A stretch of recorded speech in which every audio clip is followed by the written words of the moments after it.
Outside of accounting and finance, there's a plethora of business students that would rather not touch math, and for various reasons.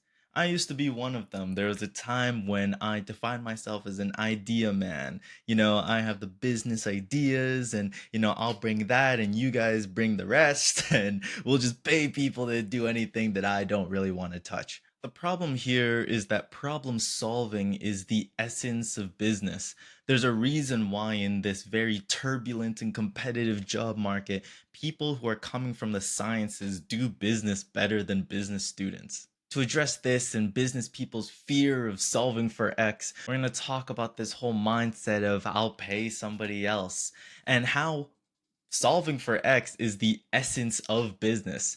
And we're going to talk about cope and how to stop doing it in your life, and how once you let go of this, you'll see so many more opportunities come your way. Welcome to Business is Scary, where we dissect various business concepts like money, marketing, and business management with a human centric approach. If such topics are of interest to you, make sure you subscribe so you stay notified of all of our weekly content.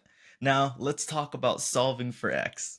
At the Ted Rogers School of Management, the school that I go to, we have a class called Finance 401. This is the class you take after Finance 300.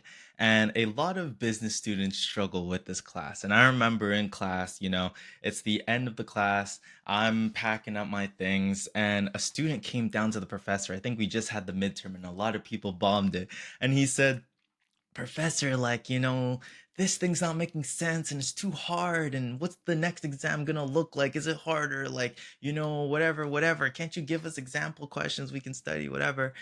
Teacher's like, okay, well, I've like everything that we've just done, like it's gonna show up on the exam again and stuff. And he's like, man, all of this is so frustrating. I don't even need this stuff. And the professor was like, yo, what? What do you mean you're not gonna need it? Like we're literally talking about IPOs. And he's saying, no, I'll just pay somebody to do all this stuff. Like, why am I learning this? Whatever. And I've heard this so much. So many business students, go into these mathematical based classes and they say, why am I doing this? I can hire an accountant. I'll hire a finance person. I don't need to learn this. I need to learn how to innovate and how to make disruptive businesses. But the important question to ask such people is, how will you pay them? Right? How will you know how much to pay them? That it's competitive and it makes sense for their role, but then the business can actually afford it. How will you pay them if you don't understand the mathematics of solving for some unknown, which is their salary? And this person might say, well, I'll just hire an HR person to figure out all of that, pay stuff. The same question applies. How will you pay the HR person? This person might come back and they'll say, okay, fine, I'll just hire a consultancy firm to figure out the HR department, and then that HR department will figure out pay for everybody in the business. Simple. I've got two questions for this person. One, how are you going to make sure that this consultancy firm doesn't absolutely scam you on how much that they're charging you? How will you know that that is fair? How will you know that that is an amount that actually reflects the scope of work? And two, if you're hiring everybody to build out this business, put the personnel there, and figure out my finances over there and figure out my hiring over here, what's the point of you? Why are you in the business? Oh, idea this, idea that. Good ideas usually go a long way. Chances are your idea is not an original one. If you can't even build the business out, why are you there? And this takes us to the essence of business. The whole point of a business is to solve for unknowns. An opportunity comes and no one's done it, or you're trying to do it in a different way. Chances are you are going to have to figure out how the math works on it so that it's not just a good idea, but it's a profitable one. And it's one that makes business logistical sense. And the hard truth is, if you can't solve for unknowns, you'll be managing Excel sheets and creating slide decks for the rest of your career. Look at your favorite companies hiring and look at all the strategy or innovation or product solutions, internships, and full time roles.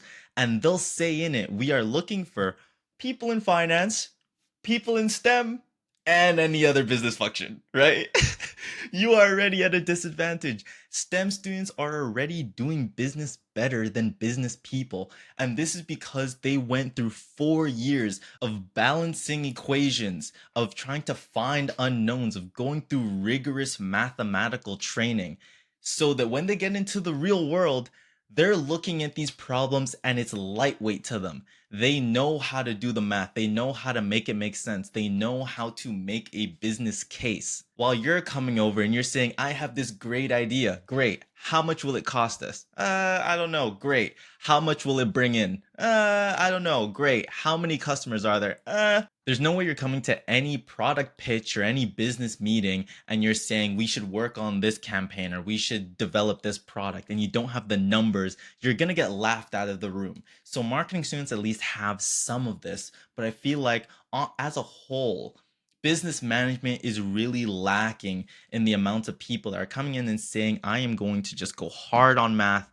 and I hate it, but I have to do it because if I don't do it well, some guy in the STEM program is going to get hired for that business analyst role that I've been looking for. For example, when I was doing ACC 406, managerial accounting, one of the hardest courses inside of TRSM's undergraduate program for business management students, when I did it the first time, I was not ready for the jump from ACC 100 to the next one.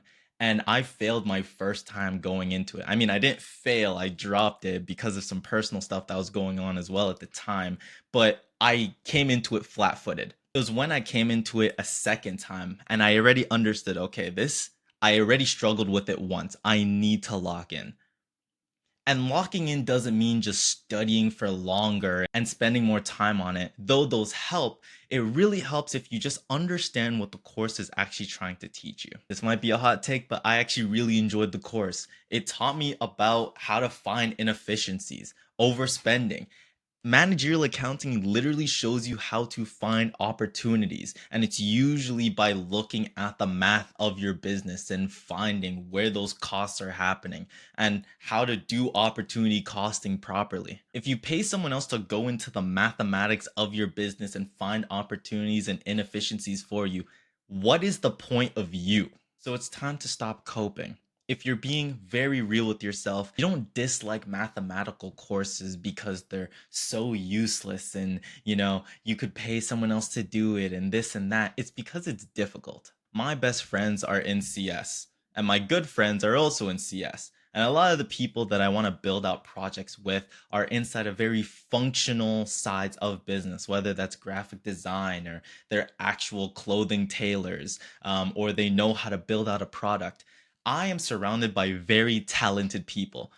So I realized very early on that I cannot just be bringing ideas. Anyone can have an idea. I need to learn a skill that another business would outsource for, or else I am genuinely useless in this endeavor. Take accountability, lock in, find what's useful in your courses. Because if you simply say, I will just pay somebody else, you won't get far with that mindset. And you might not be able to even build out the first thing that gets you enough capital to then start something else and pay more people to do it. If you're entrepreneurial, you're gonna wear a lot of hats, and it means you have to be able to do a lot of things yourself, or else your business will run out of money. So change the mindset and get good at it. Find resources. I use so many TMU resources to learn the classes and understand the analysis and understand the math behind it. And I benefited greatly from it. I broke into the financial sector because I understood finances, at least on a base level. So please lock in, learn how to solve for X, learn how to balance an equation, because business is already scary as it is.